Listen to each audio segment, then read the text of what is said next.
दोस्तों 2014 के बाद जब लोग कतार में लगना स्टार्ट होते हैं ना, तो उनको सिर्फ कांग्रेस की सरकार याद आती है।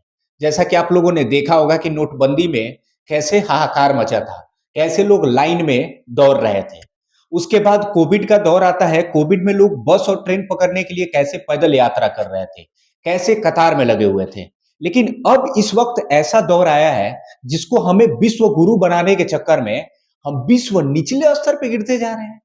दोस्तों हम बात कर रहे हैं गैस एलपीजी के, जो झूठे अफवाह में लोग लाइन में लग के गैस लेने पे मजबूर हो रहे हैं। लोग कतार में लग के गैस लेने पे मजबूर हो रहे हैं। आखिर क्या गैस की किल्लत हो गई है, या एलपीजी की किल्लत होने के कारण क्या सही में हमारी देश की व्यवस्था चरमरा गई है, जिसकी वजह से एलपीजी के गैस के दामों को बढ़ाया जाता है। कमर्शियल गैस पे 120 रुपए का बढ़ाया जाता है, और प्राइवेट गैस पे, जो कि कमर्शियल के बाद जो प्राइवेट यूज किए जाते हैं, जो नॉर्मल्स घरों में यूज होते हैं, उस पे 60 रुपए बढ़ाए जाते हैं। क्या अगर गैस की अफवाहें गलत है कि गैस के दाम नहीं बढ़ाए गए हैं, तो आखिर इस अफवाहों के बीच दाम क्यों बढ़ाया जाता है? आखिर 22 दिन पे हम 21 दिन पे जब गैस की सेकेंड टर्म की बुकिंग करते थे, आखिर उस टर्म को डेट को बढ़ा के 25 दिन क्यों किया जाता है? क्या सही में हमारे देश में गैस की किल्लत हो चुकी है?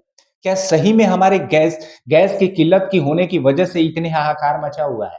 2014 से जब लोग लाइन में लगते हैं ना, तो इस बार का भी दौर उन्हें याद में आता है कि क्या ये भी कतार में लगने वाला सीन हो गया है? दोस्तों मैं पूछना चाहता हूँ बीजेपी सरकार से कि क्या 2014 से लेकर 2026 तक केवल आप लोग लाइन में ही लगाएंगे? दोस्तों आपसे पूछने की जरूरत है और सरकार से बातें करने की जरूरत है।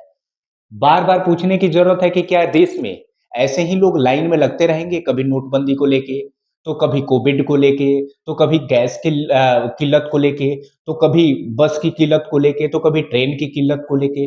लेकिन इस पे कोई बातें करता नहीं है दोस्तों। आखिरकार बातें होती है तो हिंदू-मुस्लिम की राजनीति पे होती है। आखिरकार बातें होती है तो हिंदू को कैसे डिवाइड किया जाए, इस पे बातें होती है।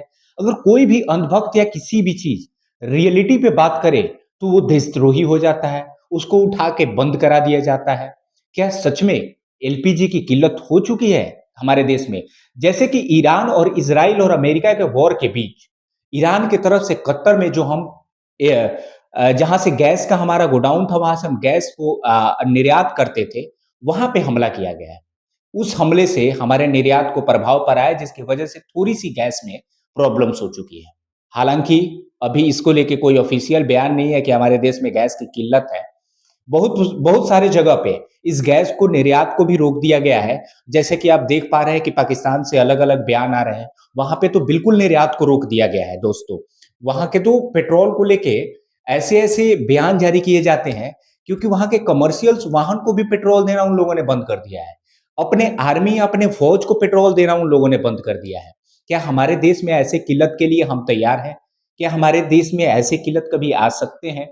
हालाँकि विश्व गुरु बनाने की बात करने वाले नरेंद्र मोदी जी ज़रूर इसको लेके थोड़ी-सी चिंतित होंगे। आखिरकार हॉर्मुज़ जब बंद किया गया, तो हॉर्मुज़ बंद होने से पूरी देश की अर्थव्यवस्था चरमरा गई है। हमारे भारत देश की भी हल्की-फुल्की चरमराई है, आगे की देखने की ज़रूरत है कि इस पे क्या होने वाला है। लेकिन मैं बात कर रहा हूँ कि गैस, आखिरकार एलपीजी को लेके ये जो हाहाकार मचा है, ये सही है? अगर सही है तो दोस्तों आप लोग कमेंट करके ज़रूर बताना कि ये सही हो रहा है।